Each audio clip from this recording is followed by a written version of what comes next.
हैं। ये विरोध क्यों नहीं होता है? जहाँ भी जनमत होगा तो जनमत 100% कभी होता नहीं है। लोकतंत्र है, लोकतंत्र में विरोध करने वाले हैं। हम मुसलमान नाम लेना नहीं चाहते हैं, उनका अपना सोच है, उनकी पूजा पद्धति है, वो है, लेकिन मुसलमानों में भी अच्छे। नमस्कार, आप देख रहे हैं अहम खबर। इस वक्त हमारे साथ विनोद जी जुड़े हुए हैं, जो कि इनका कोशिश है कि हाजीपुर को हरिपुर करने की ओर अग्रेसिव है।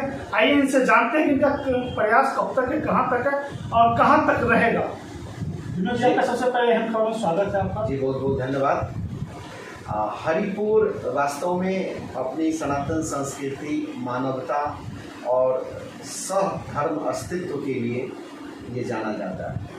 और हम सब जानते हैं कि जब हरि भगवान यहाँ प्रकट हुए थे, गजग्राह का युद्ध हुआ था, उस समय ही इसका कार्तिक पूर्णिमा के दिन नामकरण हुआ था हरिपुर। और इस हरि प्रकट के कारण ही इसको हरिहर क्षेत्र भी कहते हैं।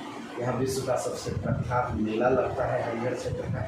ये सब इतिहास है, ये सब पौराणिक हमारी गाथाएँ हैं, कथाएँ हैं, धार्मिक हमारा एक परंपरा है इस मेले का।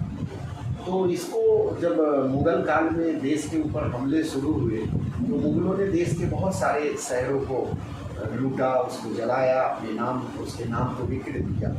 हम सब देखते हैं जैसे इलाहाबाद अकबर ने अपने आगमन पर जब पूछा कि इतना बड़ा ये कुंभ मेला क्यों लगता है, तो उन्होंने कहा सनातन संस्कृति का ये परिचायक है मेला।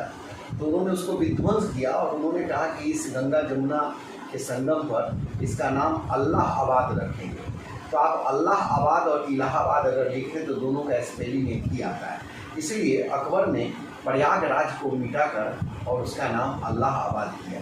समय का चक्र घूमता गया, मुगलों से हमने छुटकारा पाया, अंग्रेज़ों से देश को आज़ादी मिल गई। अब जब भारत में स्वत्व की सरकार बनी है, जिन्होंने अपनी संस्कृति को पुनः स्थापित करने का संकल्प लिया, तो ऐसे प्रयास से फिर से इलाहाबाद हटाया गया और अब प्रयागराज है। वैसे ही फैजाबाद नामकरण क्यों? राम की जन्मभूमि है, उसका नाम अयोध्या है, अब फिर से वो अयोध्या हो गया। ऐसे हजारों उदाहरण आपको देश के अंदर हैं जिसमें सैकड़ों में सुधार हुआ। हम लोग भी पिछले 40 वर्षों से एक अभियान चला रहे हैं। 6 लाख हस्ताक्षर अभियान हमने गवर्नर को करके एक रथ यात्रा के माध्यम से भेजा था, जिसमें सारी एविडेंस हैं कि हरिपुर को हाजी इलियास शमसुद्दीन ने अपने नाम पर हाजीपुर किया। हजारों हिंदुओं का कत्लेआम हुआ था, यहाँ सैकड़ों मठ मंदिर तोड़ दिए गए और तब उन्होंने इसका नामकरण किया।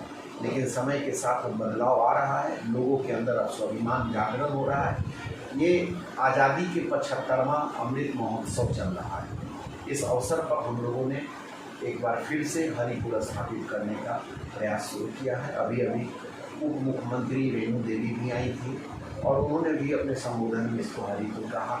कानून मंत्री प्रमोद कुमार जी आए और उन्होंने ये जो आपके सामने पुस्तक है, इस पुस्तक का लोकार्पण करते हुए कहा कि कानूनी जामा हरिपुर को पहनाना पड़ेगा। और इसलिए हम लोगों ने अभी पुनः एक बार रेल मंत्रालय से बिहार सरकार से मांग किया है कि हाजीपुर रेलवे जंक्शन का नाम हरिपुर रेलवे जंक्शन किया जाए और इस नगर को, इस प्राचीन धार्मिक नगर को फिर से हरिपुर घोषित किया जाए, जिसके लिए लगातार आंदोलन, जन चेतनाएँ जगाई जा रही हैं। गांव-गांव में संकल्प लेकर के लोग हरिपुर बोलेंगे, हरिपुर लिखेंगे, हरिपुर सुनेंगे का ये एक संकल्प धारण कर रहे हैं। आपके पास आपने जो बुक लोकार्पण करवाया, हमने देखा कि बिहार के उप मुख्यमंत्री रेणु देवी से कराया, साथ में ये पूर्व डीजीपी गुप्तेश्वर पांडे भी मौजूद थे, कानून मंत्री भी थे, चूँकि उसको हमने लाइव कवर भी किया था, न्यूज़ बनाया था। तो ये लोग कहाँ तक आपका सपोर्ट कर रहे हैं? नहीं, ये सपोर्ट मेरा सपोर्ट नहीं है, ये सत्यता का सपोर्ट है, ये सच्चाई का सपोर्ट है। और हम सब जानते हैं कि ये हरिपुर प्राचीन, विश्व का प्राचीनतम मेला क्षेत्र है, जहाँ गंगा स्नान नारायणी के तट पे, नारायणी और गंगा के संगम पर होता है। 30-40 लाख लोग कार्तिक पूर्णिमा को आते हैं, तो ये तो सत्यता है। आखिर ये सोनपुर मेला 1 महीने का, जिसको हरिहर क्षेत्र पशु मेला कहते हैं, क्यों लगता है? जब गज को बचाने के लिए भगवान हरि आए तो उसी समय से ये मान्यता बन गई कि भारतीय संस्कृति में पशुओं के प्रति दया रखनी चाहिए। और हम जानते हैं दुनिया में मानवाधिकार, स्त्री का अधिकार, लिंग का अधिकार, गोरों का अधिकार, कालों का अधिकार, ये चला। लेकिन भारतवर्ष के अंदर न केवल मानव के अधिकार की बात हुई, न केवल स्त्री की अधिकार की बात हुई, यहाँ जीवों के अधिकार के लिए जो लीलाएँ हुई हैं, जिसको हमने धर्म संस्कृति में जोड़ लिया। वो स्वयं हरि आकर के और एक गज को, एक हाथी को बचाते हुए और उन्होंने उसका उद्धार किया। इसीलिए चराचर दुनिया में, जगत के अंदर एक ही पशु का ऐसा मेला है जो इसी भूमि पर लगता है, जो यहाँ पर आते हैं और जीव दया की इस भूमि पर नतमस्तक होते हैं। ये जो हाथ में आपका बुक है, बुक का नाम बताया, इसमें विशेष क्या है, इसके बारे में बताइए। जी, इसका नाम है हरिपुर का नाम, और इसमें विशेष यही है कि यहाँ पर हाजी इलियास शमसुद्दीन, जौनपुर के हुसैन और फिरोज शाह तुगलक के समय ये लगातार इस पे हमले होते रहे, लेकिन हाजी इलियास सफल इसलिए हुआ कि उसने यहाँ पर बहुत बड़ा विध्वंस किया, कत्लेआम किया। और हम सब जानते हैं कि ये जो हरिपुर है, ये वास्तव में बिहार के अंदर अगर आप 1500 वर्षों का इतिहास उठाएंगे, लगभग 2000 से वर्षों का, तो सबसे पहले इस पे कर्नाट वंश का शासन था, जिसका केंद्र था हरिपुर। इसको तिरहुत भी कहते हैं, तिरभुक्त, 3 नदियों का मुहाना, तो तिरभुक्त कहें, तिरभुक्त से तिरहुत हुआ, और तिरहुत को ही ये हरिहर क्षेत्र का केंद्र माना जाता है। तो कर्नाट वंश, उसके बाद कोइनवार वंश, और जो दरभंगा राजा आप जिसका नाम जानते हैं, जन जन जानता है, उसके महेश ठाकुर प्रथम राजा हुए थे, और उन्होंने 14 अगस्त 1947 तक राज्य किया। बाद में भारत के अंदर अपना विलय कर दिए। तो ये तीनों वंश का इतिहास देखेंगे तो उनकी राजधानी यही हरिपुर है, जिसका केंद्र जड़ुआ था, जहाँ पे किला बना हुआ था। उसी किले को ध्वस्त करके और हमारे हिंदू राजाओं की हत्या कर दी गई, साधु संतों का निर्मम हत्या किया गया, और उस किले को आग लगा दी गई। और आग लगाने के बाद उसमें सारे हिंदू संत महात्माओं की लाश को फेंक दिया गया। 6 महीने तक वो जलते रहे। इसीलिए लोग जब उस रास्ते से आते थे, जाते थे, तो उसको जलुआ जलुआ जड़ुआ, जड़ा हुआ स्थान को जड़ुआ बोलने लगे। आज भी उसका नाम जड़ुआ है। आप देखेंगे जिसके ऊपर आज विदेशी आक्रांताओं ने मामू भांजा घोषित किया हुआ, उसके पीछे में एक पोखर है, अब धीरे धीरे बढ़ता जा रहा है। नगर पालिका के अंदर आज भी वो राजा शिव सिंह का पोखर कहा जाता है। आप देखेंगे मामू भांजा के नीचे तो एक वो नीचे के अंदर जो टूटा हुआ विध्वंस के पत्थर हैं, वो सभी राजाओं मठ मंदिरों के वो पत्थर वहाँ पे पड़े हुए, जिसके ऊपर वो लाश डाल कर और उसको मामू भांजा का मजार घोषित किया है। समय के साथ साथ सत्य का उद्घाटन हो रहा है, और इस पुस्तक में हम लोगों ने यही वर्णन किया है कि ये जो हरिहर क्षेत्र का मेला है, वो न केवल सोनपुर में लगता था, बल्कि ये हरिपुर के अंदर स्नान और हरिहर नाथ पर जलाभिषेक आज भी ये परंपरा है। हरिहर नाथ पर जलाभिषेक से पूर्व लोग कार्तिक पूर्णिमा को हरिपुर में नहाते हैं, कौनहारा में। कौनहारा क्यों नाम पड़ा? कौन जीता कौन हारा ये तय नहीं हुआ। गज और गड़ा का युद्ध हुआ था। संतों ने पूछा कि प्रभु कौन जीता, तो हाथी ने कहा कि मैं तो उद्धार पा गया, लेकिन जो ग्राह था उसने कहा कि मैं तो आपका दर्शन से मुक्त हो गया।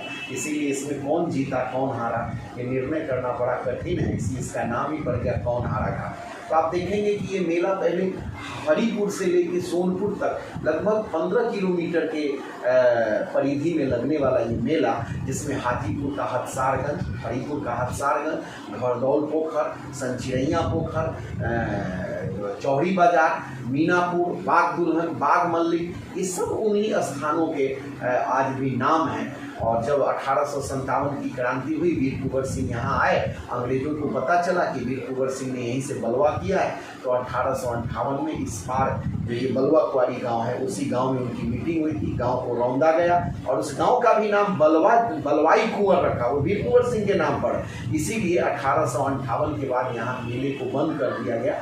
मेला सिमट कर केवल सोनपुर तक रह गया, लेकिन सोनपुर में मेला का हम स्वागत करते हैं। हरिपुर जो कोनहारा है वो हमारा तीर्थ है, और हरिहर नाथ भी तीर्थ है, इसलिए स्नान होता है कोनहारा घाट पर, जलाभिषेक होता है हरिहर नाथ में। आज भी हमारे जगत गुरु लक्ष्मणाचार्य के द्वारा ये परंपरा चलाई जाती है कि कोनहारा घाट के जल से हरिहर नाथ का जलाभिषेक करके मेले का शुभारंभ आज भी होता है। जहाँ तक ये आप जो ये हाजीपुर का हरिपुर करने के लिए अग्रेसिव हैं, क्या आपको यहाँ पर किसी तरह का विरोध होने को मिल रहा है? हाँ, शुरू के दिनों में हुआ था, जब ये रेलवे स्टेशन के सामने शिवाजी द्वार हम लोगों ने बनाया, विद्यार्थी परिषद के हम सब कार्यकर्ताओं ने, तो उस समय विरोध हुआ था, क्योंकि उसमें हम लोगों ने हरिपुर लिखा था, शिवाजी द्वार हरिपुर। उसके बाद हम लोगों ने दुर्गा पूजा और दीपावली के बीच जो 20 दिन का समय है, उसमें एक रथ यात्रा चला, हरि प्रकाट्य रथ करके हम लोगों ने चलाया। पुनर्प्रतिष्ठापन के लिए। तो उसमें 20 दिनों तक लगभग 150 सभाएं की गई थी, 150 स्थान पे सभा हुआ, लोगों ने संकल्प किया और हरिपुर बोलना शुरू किया।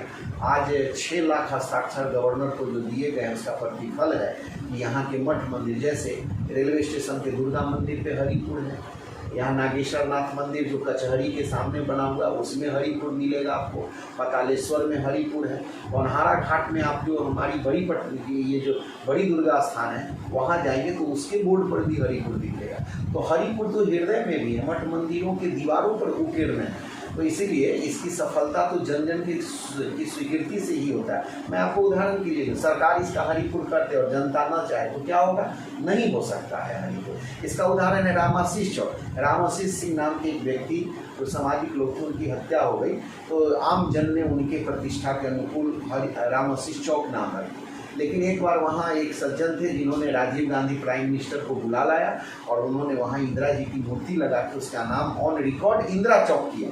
वहाँ जो बस पड़ाव में टिकट कटती थी उस पर भी लिखवाया इंदिरा गांधी चौक। लेकिन सरकार के चाहने से वो इंदिरा चौक नहीं हुआ, जनता ने उसका रामाशीष चौक नाम घोषित किया।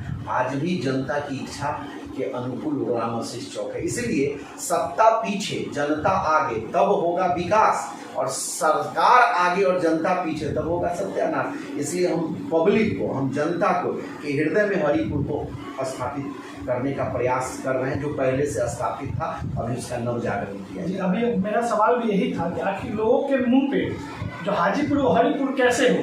हाँ, वो अभी हमने मांग किया है और हम एक फाइल बढ़ा रहे हैं। बिहार सरकार के सांस्कृतिक मंत्रालय और पर्यटन विभाग को हम लोग अभी फाइल देने वाले हैं कि कोनहारा घाट जो है वहाँ कार्तिक पूर्णिमा के दिन प्रत्येक वर्ष पूर्व संध्या पर नारायणी हरि प्रकट महोत्सव मनाया जाए। सरकार को भी मनाएंगे ऐसा हमको विश्वास है, और आम जन तो कोनहारा घाट में मनाते ही हैं हरि प्रकट महोत्सव। अब हम चाहते हैं कि सरकार के स्तर पर भी शुरुआत होनी चाहिए। सरकार के स्तर से आपको कहीं कहीं सपोर्ट मिला, लग रहा है यहाँ सपोर्ट कर रहे हैं? बिल्कुल, जो लोग राष्ट्रवादी विचारधारा के हैं, प्रमोद कुमार जी हमारे कानून मंत्री हैं, उन्होंने स्पष्ट कहा ये जन जन के हृदय में हरिपुर है, कौन नहीं जानता कि हरिहर क्षेत्र है। तो इसलिए उनका सपोर्ट है, और जितने भी राष्ट्रवादी विचार के जितने संगठन हैं, चाहे वो संघ हो, विश्व हिंदू परिषद हो, गायत्री परिवार हो, पतंजलि हो, ऐसे तमाम सबसे मैं स्वागत करना चाहता हूँ।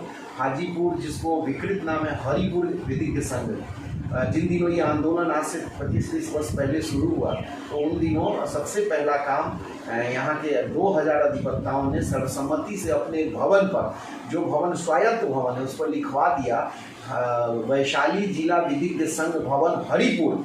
गेट पे भी लिखा। उस समय विरोध हुआ तो कलेक्टर साहब तत्कालीन जो थे उन्होंने मीटिंग बुलाई और उन्होंने कहा कि क्यों लिखा। वकीलों ने, हमारे 4 रिटायर्ड जज थे, डिस्ट्रिक्ट जज, माननीय गोपीनाथ गुप्ता जी, लाला राधा कुमार जी, उसके बाद विष्णुदेव दत्त झा जी, ऐसे दीनानाथ श्रीवास्तव, ये 4 जजेस थे रिटायर्ड। उन्होंने स्पष्ट उस मीटिंग में कहा कि सरकार जिस दिन अध्यादेश लाएगी कलेक्टर साहब, उस दिन आप अपने चैम्बर का नाम बदल देंगे, लेकिन वकीलों का जो चैम्बर है, वकीलों का जो भवन है, वो स्वायत्त है, हम अपने सर्वसम्मति से बदलेंगे, तो इसमें आपकी स्वीकृति की आवश्यकता नहीं है। कलेक्टर साहब मौन हो गए उस समय, और वो बोर्ड वहाँ पर अपनी उपस्थिति दर्ज किए हुए हैं। अभी जो नए हमारे सचिव फिर से चुनाव जीत के आए हैं, मुंचुन जी, उनका पूरा नाम राकेश रोशन है, तो उन्होंने अभी स्टील का बोर्ड लगा दिया हरिपुर विधि के साथ। स्वागत किया गया है, उनको सम्मानित किया गया है। अब आने वाले समय में चारों तरफ से उन्होंने घोषणा की है कि मैं स्टील प्लेट लगाऊंगा। इसलिए बहुत बड़ी बात है कि न्याय के मंदिर में हरिपुर के साथ जो अन्याय हुआ था, उस अन्याय को समझते हुए अधिवक्ताओं ने, पूर्व रिटायर्ड जजेस ने हरिपुर नाम के साथ न्याय के मंदिर में, उस परिसर में, उस भवन पर हरिपुर नाम उत्कीर्ण कर हरिपुर के नाम के साथ न्याय किया है। हम सब स्वागत करते हैं। इस विषय में कहीं के दूसरे धर्म के लोग आपका विरोध कर रहे हैं क्या? नहीं, वो ऐसे लोग अभी माने ये विरोध क्यों नहीं होता है? जहाँ भी जनमत होगा तो जनमत 100% कभी होता नहीं है। लोकतंत्र है, लोकतंत्र में विरोध करने वाले हैं, हम मुसलमान नाम लेना नहीं चाहते हैं, उनका अपना सोच है, उनकी पूजा पद्धति है, वो हैं, लेकिन मुसलमानों में भी अच्छे लोग हैं और अच्छे लोगों में से समर्थन मिलता है। कम्युनिस्ट पार्टी में भी चंद्रकेतु नारायण शर्मा अधिवक्ता थे, वो कम्युनिस्ट पार्टी के थे, उन्होंने हरिपुर का समर्थन किया था। इस किताब में भी उनका नाम आया है श्रद्धांजलि में। तो मैं ये कहता हूँ कि एक छोटा सा कट्टर जिहादी वर्ग जरूर है जो इनको लगता है कि हम सत्य के ऊपर पर्दा डाल दें। तो क्या सत्य के ऊपर पर्दा डाल देंगे तो फैजाबाद अयोध्या नहीं बनेगा? क्या दिल्ली का नाम, मुझे विश्वास है कि आने वाले समय में दिल्ली का नाम भी इंद्रप्रस्थ होगा, मुझे विश्वास है कि मेरठ का नाम हस्तिनापुर होगा, मुझे विश्वास है कि अहमदाबाद का नाम कर्णावती होगा, हैदराबाद का भाग्यनगर नाम था, फिर से होगा, क्योंकि ये सत्य है और सत्य का साक्षात्कार करना, सत्य से लोगों को जोड़ना, यही कर्तव्य है, यही धर्म है।